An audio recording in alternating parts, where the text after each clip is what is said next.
Love your background. Much more exciting than Hans and I's background.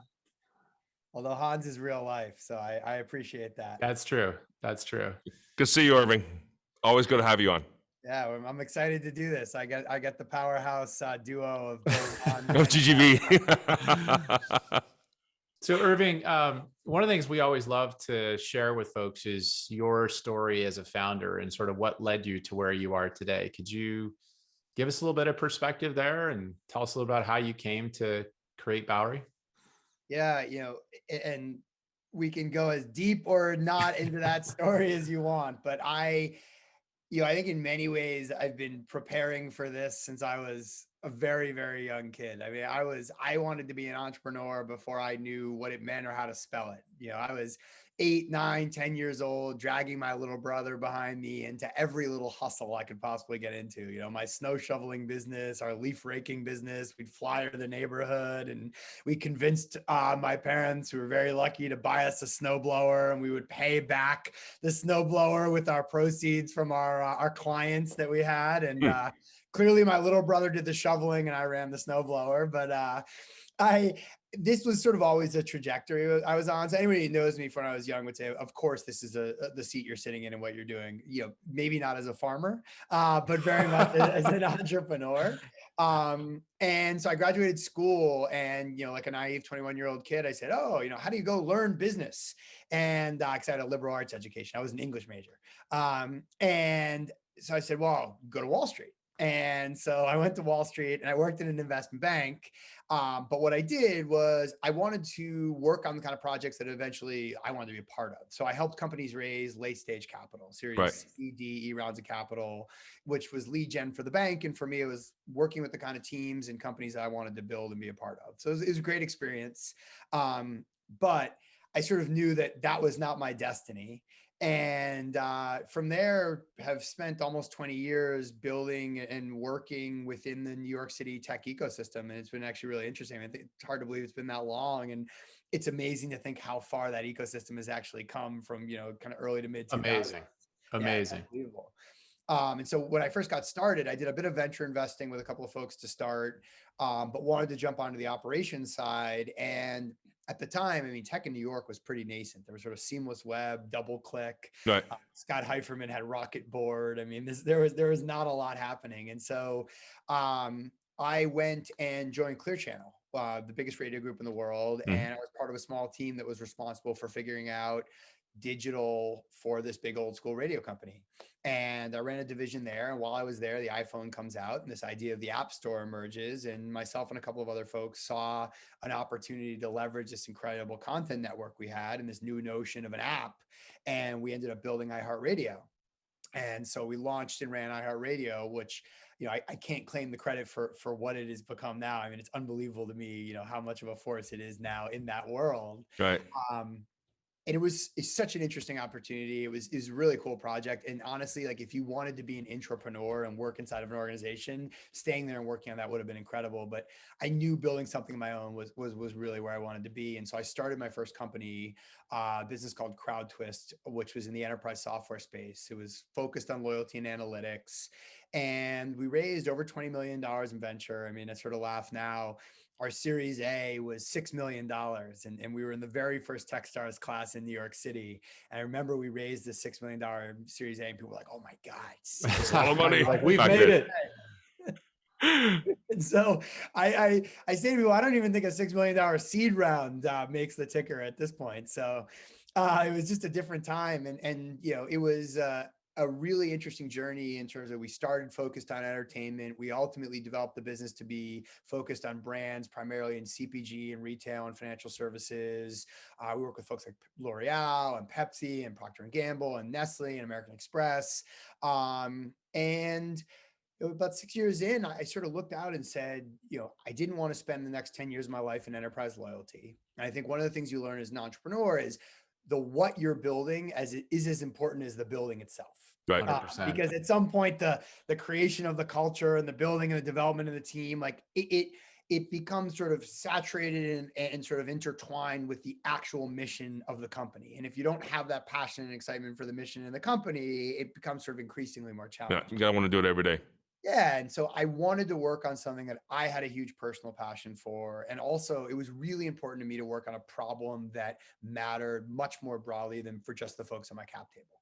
And, I really have always believed that technology and innovation can solve hard and important problems. And I started to spend time in agriculture amongst other areas. And, here we are today, which I can certainly talk about. Well, that was what I was going to dive into. Is you go from working on iHeartRadio, which is pretty mainstream consumer product, CrowdTwist, enterprise software. Because what you're doing today is a very big, audacious idea in a category that not many people in technology know much about. Yep. How did you land on what you're doing today at Bowery? I'm under farming. Yeah, on So, farm. so I think that there's a couple answers to that. The first at the highest level was one of the most important barometers for me when I was thinking about what I wanted to do next was actually time. And what I mean by that is I've seen so many people, I know people who get incredibly excited about an idea. Their curve goes like this. And maybe then you start it and you raise some money and soon after it's like, oh wait, I actually don't like this that much. And you're sort of in it. Or you see people kind of curve go up like that. And then it kind of goes, sort of slowly comes down, or it goes up and it just kind of plateaus. And so I was really, really cautious to not let my desire and enthusiasm to do something next overtake objective judgment about what the right thing to do actually was. And so that was the first thing. I forced myself to say, like, I had to let a lot of time pass and see what the curve of any idea I was looking at looked like. And so tied to that, I opened my mind to look at a lot of different areas. And I was particularly interested in, of course, things that I had a personal passion for and I thought were solving big problems. I also was interested in areas that had huge opportunities, but there's a bit of an asymmetry where there weren't as many people working on the problem. So I thought about trash and recycling and plastic. And I looked at a lot of agriculture, and, agriculture is the oldest industry in the world, largest industry in the world. And yet, if you look at the number of people, across technology focusing on agricultural problems, unfortunately, it's increased a lot actually since I started at Bowery, but it's still relatively small when you think about the scope of the industry. And I think that for me was also really interesting and exciting as well. It just meant there was a lot of, no pun intended, but green space out there for what we were doing. And then within agriculture, I took a really wide lens and I looked at everything. I looked at drones on the farm. I looked at SaaS on the farm and satellite imagery and what you could do there and precision ag. And as I sort of looked and took that wide aperture, what I saw was agriculture is the largest consumer of resources globally. 70% of the world's water goes to agriculture yearly. We use about 6 billion pounds of pesticides annually across the world, 1 billion pounds in the US alone. Jesus. And because of the way we farm, we've lost 30% of our arable farmland in just the last 40 years. And so you've got a system that's stretching and straining under today's reality. And with the climate crisis, things are only going to get more difficult. You then have a growing population and a need for more food. And what really drove me to what we're doing at Bowery is all the while, 70 to 80% of people are going to be living in and around cities in the next 30 years. So this urbanization move is very real. And so I increasingly spent more and more time in this question of how do you get fresh food to cities? How do you do it in a more efficient and more sustainable way? And the more time I spent, the more my curve just kept going up and up and up. And I sort of continued to force myself to look in other areas and other ideas. And I was taking meetings even when I sort of was really obsessed with the idea of Bowery, because I wanted to ensure. And then we got to that place where I said, listen, like, there isn't anything else I want to do or could do. Like, this is what I need to do. And that was really what I'd switched on. And all my focus went towards Bowery. And you must have had tons of people tell you, this is a terrible idea. This industry is hard. Here's all the reasons it's going to fail. I mean, every entrepreneur goes through that, but I think in particular, when you're going after a big category that's been relatively untouched, there must have been a ton of naysayers. How did you power through that and have the gumption to just say, screw it, I'm going to do this? Yeah, I think it's such a tried and true cliche almost, but like perseverance as an entrepreneur and tenacity is one of the most important, attributes you can have. I mean, both of you guys know this, you see it every day. You have to have that, when everything's going perfectly, that's not the hard moments, right? And so, I think that is just a must have. Even more so what I did was I educated myself on everything I could about agriculture. I read everything I could. I mean, I read more USDA reports than one person should read at a time. I talked to anybody who would talk to me who knew about farming. I found as many people at Climate Corp that I could find, and anything technologically that was even happening in agriculture. There's a lot less of it back then, and talked to farmers and went to meet people and watch things. I mean, I felt like I needed to get as much knowledge as I could. And as I narrowed further and further into what we were building, I actually, like, to your question, Jeff, I made a point to go talk to the naysayers, because I think it's really easy to have happy years in the early part of the business and just see the things you want to see and believe the things you want to believe that are in front of you. And I really felt it was important to listen to and hear out all the people who didn't think this could work and who didn't think it was right. And so as much as I talked to the people who were jumping up and down with enthusiasm about indoor farming, I went and sat down with the professors and, you know, the academics and some of the people who had failed at the endeavors before to understand like why they believed it was impossible. And my view actually was not to prove this isn't possible. So I didn't want to start with, yes, this works, let me prove otherwise. I actually started with, this isn't going to work, let me prove why that's wrong. And in fact, it will. And I think that helped me to a point get conviction and confidence alongside the folks I was working with at the time that, hey, now is the point to push forward. Can you share a bit more of the details on what convinced you that this is something that's worth doing? Yeah, you know, it's a good question, because there's a point of diminishing returns in this, right? There's a point that you can, and I learned this before I started my first company, where we spent vastly too much time thinking about and debating ideas and candidly, ultimately getting to know, which actually were good ideas, I realize now, right? And we just went over intellectualized it. And so you have to be careful about that. But what was clear to me is new industry, as Jeff said, no one has done this before, really. I mean, this is pretty frontier in terms of like what was happening in agriculture and technology in agriculture.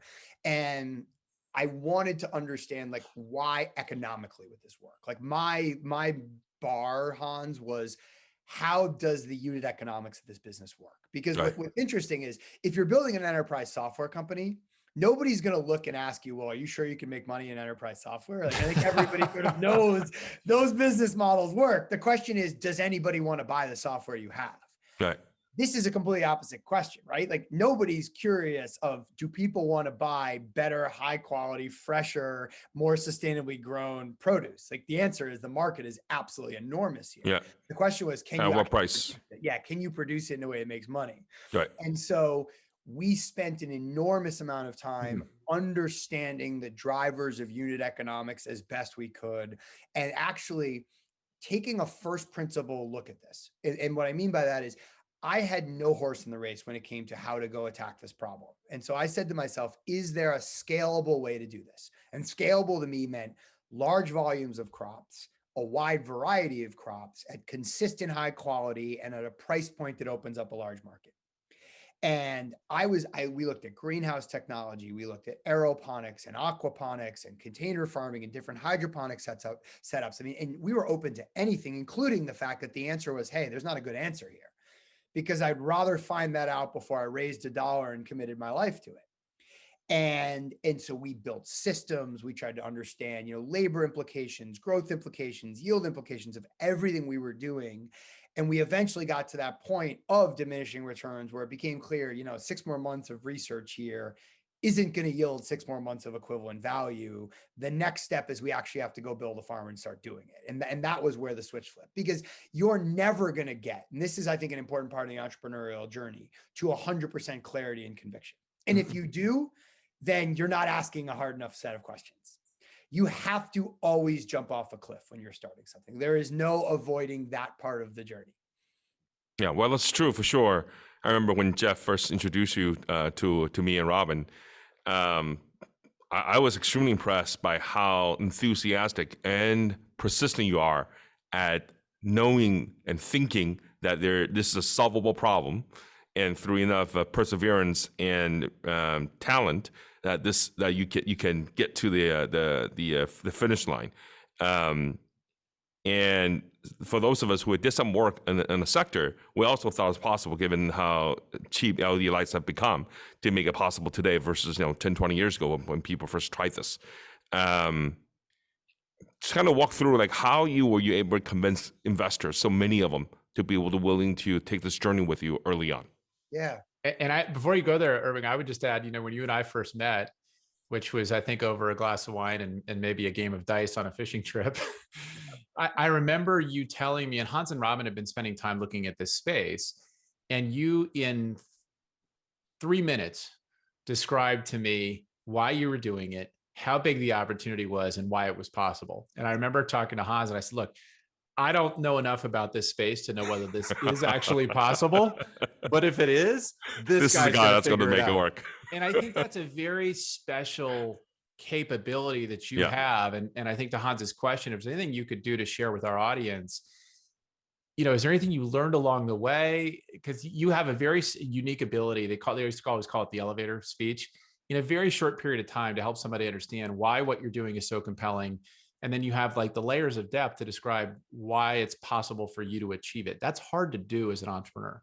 And there were other players at that time who were either slightly bigger or had a couple more years of history, or had a bigger name, backer, what have you. But you somehow made it work.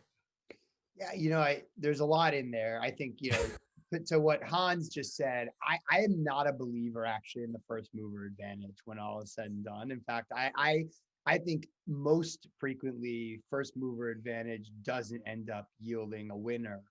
And I actually think that you can learn a lot from those that come before you. And so in the same way we looked at the naysayers and talked to the naysayers, we looked at what was happening in the industry to get both good practices, but also to understand areas where people were going wrong. And I think that was really important off the bat. I think, Jeff, to what you were saying, when I talk to entrepreneurs, sometimes one of the first things I say is like, you are always selling in some ways as a founder. It doesn't matter if your business has anything to do with sales whatsoever. And I think sometimes people make the mistake of, oh, well, if I need customers or clients, of course I sell them. But the truth is, if you're hiring people, you need to get them excited and sell them on your vision and your mission and what you're doing, especially in the early days when it's, you with a crazy idea and a PowerPoint and some people who believed in you, and you need to get people to come on board. You need to sell people. You need to convince them. You need to be compelling. Investors is the obvious one, right? Customers is the obvious one, but generating enthusiasm and excitement, I think, is something that I've sort of naturally been able to do for much of my life. And I think actually it was something I knew would benefit me in this industry as well, because I looked at it and I said, this is a problem in some ways that sells itself, right? This is a solution rather that sells itself. And I knew that I would be able to grab onto that and help amplify that excitement and enthusiasm and belief, from investors, from people on the team, from those around us in the world. And it was an opportunity to take 1 + 1 = 3, I hoped. And I think, to your point, starting at the high level and understanding like what mattered to people, depending on who you were talking to, right? Because what mattered to you and Hans is potentially different than what matters to somebody who's coming on board to join your team, or is different than someone you're talking to in the press, or is different than someone you're talking to as a retailer. And to understand that, but I also have always believed that having the supportive data and the understanding that lives below that pitch is as important, because when somebody asks you the follow-up question or the follow-up 5 questions, your ability to answer with credibility is the difference between just generating enthusiasm from somebody and generating actual conviction. And what you need from people at the end of the day, really, especially with investors, is conviction. And I think it was Roger Ehrenberg years ago had this great quote that I always remember, where he said, there's a mile-wide gap between interest and conviction. And so I knew, very true. That's good. It's a great quote, right? And I use it all the time, because the truth is, like, who isn't interested in this, right? Like, it's interesting. Yeah. Even if you don't care and you're not going to invest in it, you're interested in it. It's interesting. But to then get somebody to Hans's point of like, okay, I'm going to write a check and I'm going to support this. That was where conviction is required. And that was why the work and the energy and the effort that we put in to understand the details of this, that time paid off. Because then when people started saying, great, this is really interesting, now let me ask you A, B, C, and D. And A, B, C, and D, by the way, is different depending on who you're talking to. And so the ability to cover that off with whoever you're talking to, I think, helped people to say, all right, no one can guarantee this works at this stage, but man, this is a good bet to make. Yeah, I mean, you definitely put together a great syndicate as well, and you pick them each for a different purpose. You're very thoughtful of how you go about doing that. At the same time, another good attribute about you is that you share these analysis and data in a way, even if I mean, you definitely highlight the positives. No, you do that extremely well. But at the same time, if people ask you tough questions, you can back them up with analysis and data. Even if the data is not all the way there, you show a clear path of how you could get there. And that is extremely convincing to people to develop that conviction in you. And that's been one of the really fun parts for me as Bowery has grown and as our team has grown, is the ability to analyze the business and help to plot the trajectory forward gets more and more sophisticated and robust Right. as the experience and expertise across the organization gets deeper and broader. And so our ability now to talk about what we're working on and what's ahead in the future is so rich and so textured compared to 5 years ago. But even 5 years ago, like, we forced ourselves to meet the bar of being able to sit down with you and with Jeff and anybody we were talking to and explain how this became profitable and why we believed it and how it kept getting better. Now, are we right? Were we right on everything? Of course not. No one's right on everything, right? At that stage in the business, but we actually had gotten to a point of a reasonably good understanding of how the business worked. And I think that was, I feel really good about the decision to not raise money too early either, because I had folks who say, let us seed you early on. And I just felt like it was incumbent on me to answer some of these hard questions before I took any money from anybody. What got us convinced in Series A between me and Jeff and Robin was that we made a determination that this is not a winner take all category. The first mover, or the first winner of the biggest player will have a big outcome for sure. But multiple people can have a shot at this in different parts of the world. So even if you're behind others in terms of starting time or funding or what have you, it's fine. And two, OS, if you can figure out a way to develop the strongest OS that can be the most efficient and have a way to have that work with hardware, and you have a knack for making sure the two integrated well, that was going to be a competitive advantage. And then thirdly, we also felt that the ability to fundraise, to convince people, to back up with data analysis, to get people to develop that conviction is such an important point in this capital intensive business that's going to require equity and debt and other funding sources, that you're probably uniquely qualified to do this amongst everyone else we have met in this space. So that's why we end up saying, okay, we'll team up with General Catalyst to invest in you. Yep. Irving, building on Hans's point, can you talk about what is, you're as deep as anybody in this category. What is the technology innovation cycle that's enabling this to happen now? Right? Because this wasn't, this wasn't possible 5 years ago. It certainly wasn't possible 10 years ago. Correct. But for folks that are kind of new to the space or the industry or just hearing about Bowery for the first time, what is the technology innovation that's enabling this to happen? Why now? Yeah, why now? It's the right question. And I think this was another area where the work that we did ahead of time put us in a really strong position when we started working and started building. Was there was so much talk in the industry about LEDs, and Hans mentioned it earlier. And so we are far from the first people to grow food indoors under lights, right? NASA was doing this in the early 80s because you need to grow food when you live on the moon or Mars or wherever. Universities, their labs have been doing this for decades. The problem was the lights themselves cost way too much money, and the efficiency of the fixtures was really poor. So you could grow food. It was just at a cost and a price point that made no sense whatsoever. There was a certain crop in California that's been grown indoors for quite some time. Yes. Although even that much higher price point. Yes. But this is an interesting point. So do you know how they grew that crop? Was high-powered, so it's high-powered. You probably see like huge kind of bulb, like they almost look like a rocket engine. And so the problem with those lights is they generate a massive amount of heat. And so you can grow that crop. Oh, it works because the crop is such a high value, but it costs so much to move the heat around and manage the environment. And so what happened is LEDs arrive, and the cost curve around LED lights drops about 10 years ago by 85%. And the efficiency of lights more than doubles. And so what had only been a research and development endeavor for the first time actually had commercial viability. And even more interesting, there's a trend called, there's a law similar to Moore's law, but doesn't have this sort of long running curve called Haight's law, which is what drives this. And so Haight's law will dictate that the cost of fixtures is going to drop another 50 to 85%, and the efficiency will double again about. And so the tailwind that got us here will continue.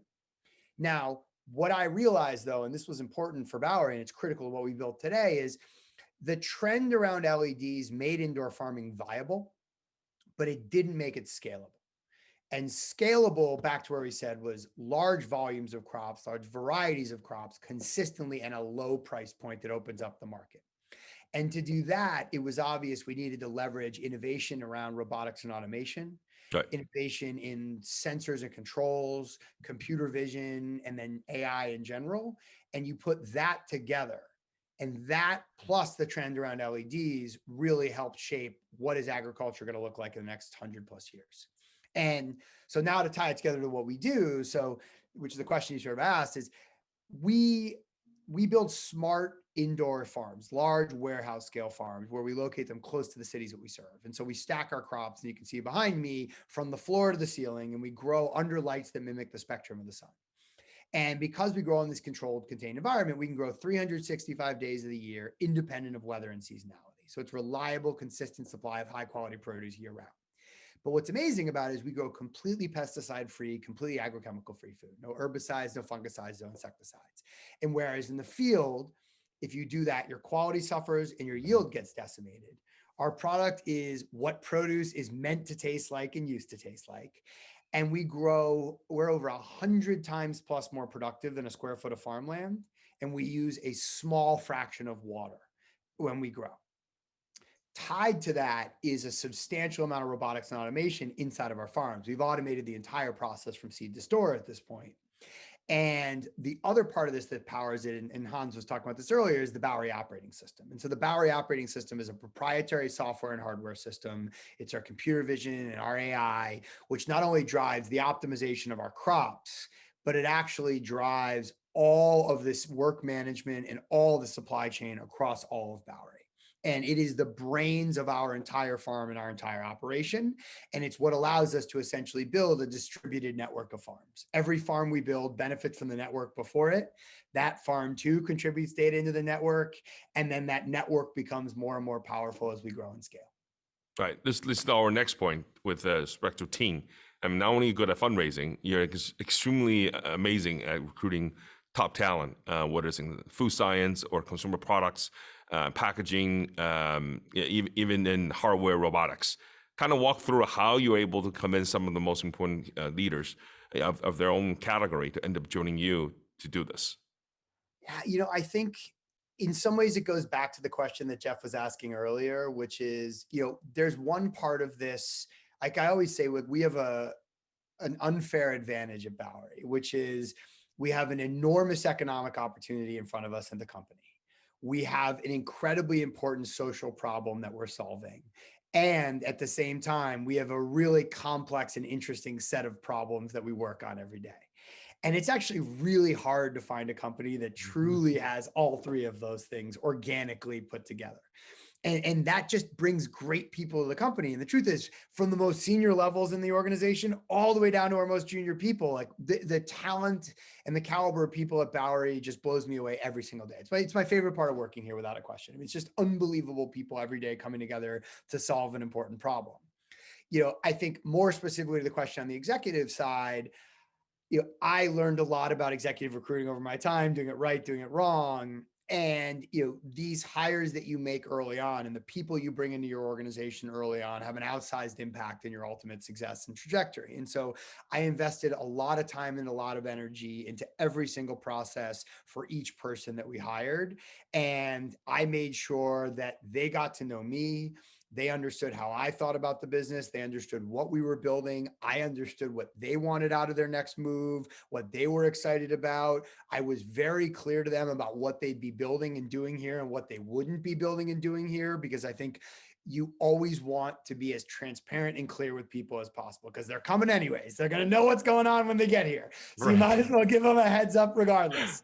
And so you want to do everything you can to sort of smooth the ramp for them to join as much as you can before they come on, to make sure it's a mutual fit. I think one of the problems sometimes that people with interviewing is people look at interviewing as a one-way street. They say, okay, is Hans right for Bowery? I need to interview Hans, decide if he's right. Right. And the truth is, interviewing is a two-way street. It's as much about me saying, is Hans right for Bowery, is you saying, am I right for Bowery? Is this right for me? Is this my next move? Right. And you need to provide a vehicle for both sides of that coin to be able to understand what the answer to that question is, because it's much better to figure the answer out before you start versus after. What about, to Hans's question, Irving, though, a lot of entrepreneurs are, it's people's side is hard, right? Yes. In any company, it's hard for every people always ask us, Hans and I, well, these companies went public and they must have done everything right along the way. And we're like, no, there's no straight line, right? Everybody long goes road through to overnight success. Can you share one or two lessons learned from team building and culture and organization that maybe you could share with other entrepreneurs? I mean, obviously you gave the one of it being a two-way street. Yeah. What else have you learned about in terms of you thinking ahead, the kind of talent people you need to build this company over the next few years? Yeah, I think that there is, just because as a founder and CEO, and this is sort of unique when you are the founder of a business, just because you can do something does not mean that you should. And it is sometimes easy as a founder to say, oh, well, I can do that, or I can do that, or I can cover that. And therefore to go do it. And so it ultimately isn't a competition of competency, right? To gather up as many competencies as one can underneath their umbrella. And I think I learned over my time, doing this now for a while, to really make sure that I'm focusing and spending my time and energy on the areas of the business that I'm uniquely capable and uniquely able to drive forward more effectively than anybody else. And so I think what I made sure to do at Bowery particularly was A, figure out what were the most important parts of the business that mattered. B, where did I overlap well with that? And then C, where I didn't overlap, I needed to go fill those spaces. And that's actually an evolutionary dynamic. So the most important parts of the business when we raised our Series Seed were different than we raised our Series A or our Series B. They evolve and change as the business does. And so you need to constantly be evaluating what you're doing as a founder, but also what others around you are doing or not doing. And are there areas that maybe didn't matter 18 months ago that today become more important? And, a great example for us was we built the technical side of our organization much earlier than we built the commercial side of our organization, because early on we had no commercial footprint. And then we had a very small commercial footprint early on. So that wasn't the most important area. But as we started to grow and we started to expand, the commercial side of our business became as important as the technical side. And so then we began to invest even further there and develop out the team. And so it isn't a static one-time evaluation, but a continuous and constant evaluation. I think re-looking at yourself and what's happening around the organization continuously is one of the most important things I think I've developed and learned over time. Right. A lot of founders ask Jeff and myself, how should they balance the need to focus on business itself versus how much time to spend on recruiting? Yep. And in your mind, how's that ratio evolved since you first started? Yeah, I mean, I spent a lot of time early on recruiting, especially because there weren't that many people around to do the recruiting. So, I was doing a lot of that recruiting. I mean, I remember the early days being on LinkedIn and messaging anybody I could, and there was, and I'm some random person. And even after we raised our seed money, we were dead silent about what we were doing for almost a year and a half. And so people would write back, is this even real? Like, you don't even have a website. You're like, no, trust us. The company's real. I mean, we sounded like some wacky person, trying to solicit information on selling insurance. Yeah, exactly. All you got to do is send me some Amazon gift cards. So right. And so I spent a lot of time recruiting. And I think as I've been building out our leadership team, it takes a lot of energy and effort for every single member of the leadership team to come on board. I mean, I put a lot of my time and energy into every single person who joins the team at that level. It's an incredibly important hire. They work directly with me. So as that team has been built out, a lot of time goes into that. I mean, we're really fortunate. We have this incredible talent team now at Bowery, which just does unbelievable work. And so they basically put me out of a job, which is a great thing. So they still bring me in sometimes. And I certainly, more senior candidates I end up talking to, and sometimes if people have questions that, I can answer uniquely. I jump on the phone still with people. I mean, I'm talking to somebody tomorrow, in a role on the agricultural side, we're excited about, and he had some questions. So, I always make time for the people side of the business, because it is the single most important asset you have. But we've also transitioned to a point where there's an incredible group of people, who are focused on that all day, every day. And back to what we were saying before, my best thing I could do is sort of get out of the way a little bit, let them tap me and use me whenever they can, but let them do the thing that they're best able to do. Right. So early on, were you spending like 2/3 of your time, 70% of your time, 75% of your time on recruiting?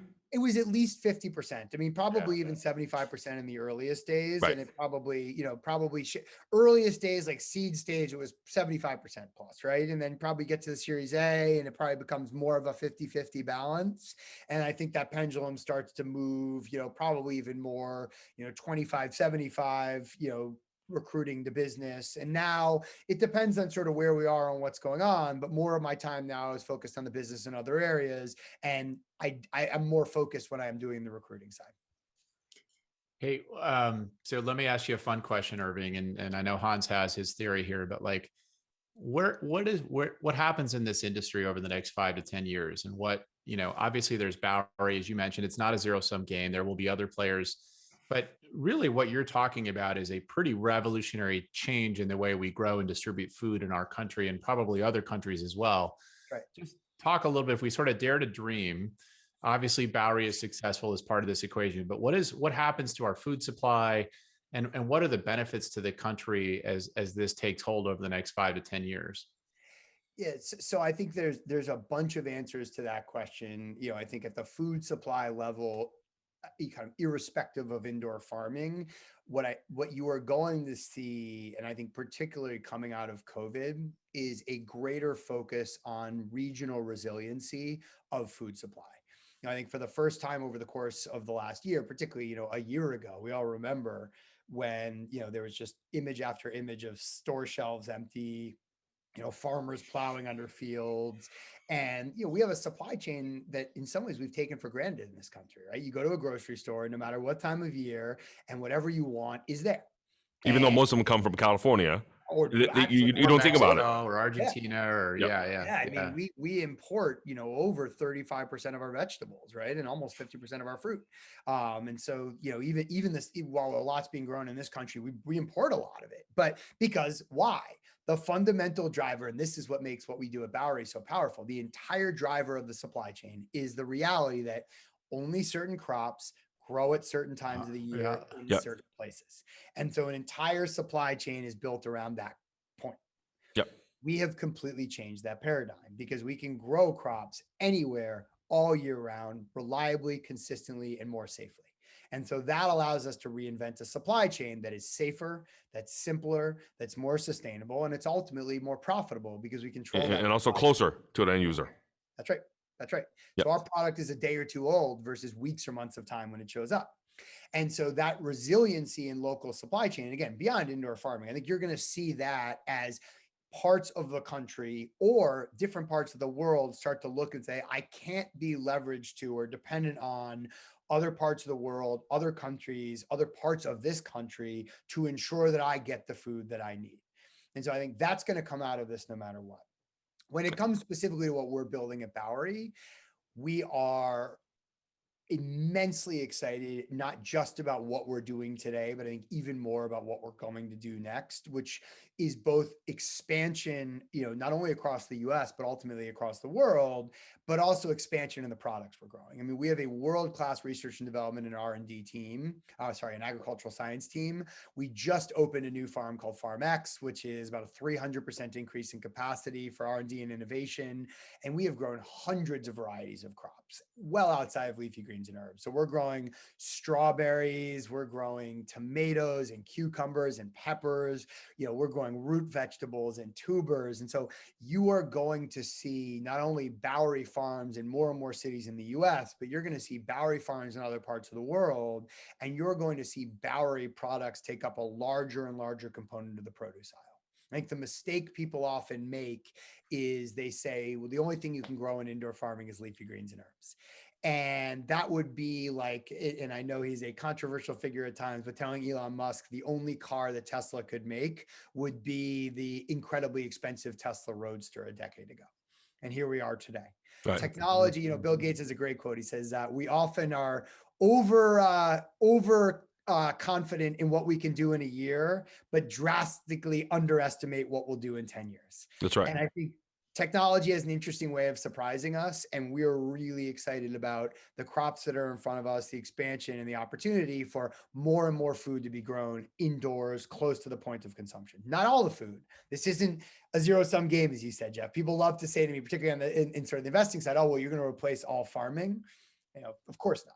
You know, of course we're not going to replace all farming. You know, I don't even look at things like row crops, like corn and wheat and soy, as a place we focus today. I don't look at orchard crops or stone fruits as a place we focus today. Now, it's entirely possible. And in 8 years, we're all a little bit older in 8 years, but we're back on a podcast and maybe we're growing oranges and apples and things like that. And we refer back to this and say, look, as we said, history, technology surprises us. That's not where we're focused today, but I do understand that we're at the very beginning of a super exciting curve in front of us. Well, one more fun question for you is that what's your favorite flavor for the freshly greens that you're producing? I know what my answer is, and Jeff knows his as well. I know mine too. Does it have to be a green? It can be anything that you're growing. I'm going to cheat. I'm going to give you two. So in the greens, the wasabi arugula we grow is extraordinary. That's my bowl as well. People try it. They're like, whoa, is that wasabi? And you're like, no, it's a naturally growing plant, actually. That is amazing. And the other one is our turnips. Turnips is good. Yes. Unbelievable. White turnips that are sweet with a little bite and are unlike anything I've ever tasted. And you can literally snack on them all day long. They're unbelievable. After eating your products, your salad tastes so natural, so fresh, and so tasty that it's hard to eat anything else, to be honest. It recalibrates what produce is actually meant to taste like. And I think that's what we're excited about. It's bringing flavor and vibrancy and life back to a category which was much more focused on resiliency and transportation. Yeah. And we've changed that paradigm, and that's fun. Yeah, and well, honestly, both Jeff and I want to congratulate you on your most recent fundraise. I mean, you well become a unicorn and more. And it only took you, 5-6 years to get there. It's a pretty amazing accomplishment for you and your entire team. So congratulations. I really appreciate it. I think, for us, we are really proud of this point in the journey, but also acknowledge that it is just a point in the journey, and the mission that we're on is much longer and much broader. And so I think we all stop and we appreciate where we are, but everybody is focused on what's ahead and what we have to do. Yeah. The next decade is going to be amazing for you. So we can't wait to be here with you and see how you do.